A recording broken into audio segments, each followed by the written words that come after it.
доверие. Доверие к организаторам, к активистам, к волонтерам. Я думаю, наверное, за это появилась соцсеть. Люди больше начали читать, больше информации, больше отчетов, больше видео, фотографий. Наш народ переехал, обустроился, стали все на ноги, дети выросли. И теперь, устроенные семьи, и люди потихонечку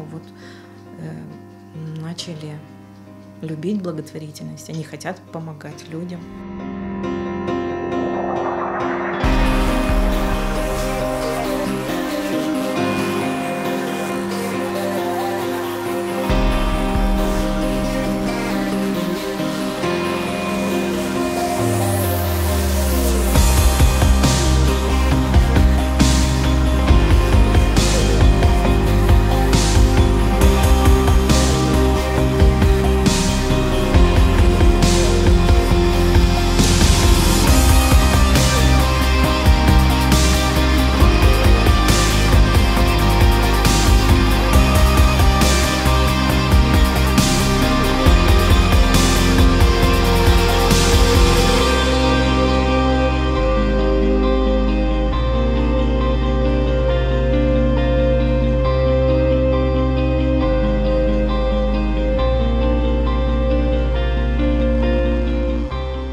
Наш народ знает, что такое взаимопомощь, потому что на протяжении всей нашей истории вот такая взаимоподдержка помогала нашему народу выжить.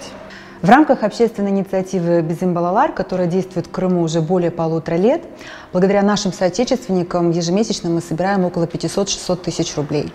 Это позволяет помочь 100 детям, которые оказались без отцов.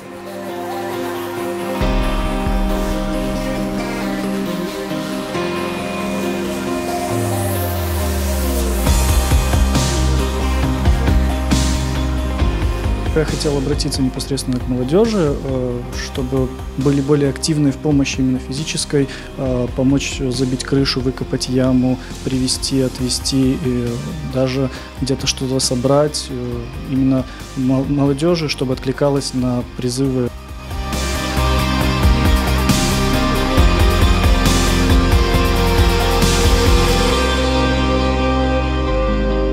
Спонсором нашего народа является непосредственно сам народ.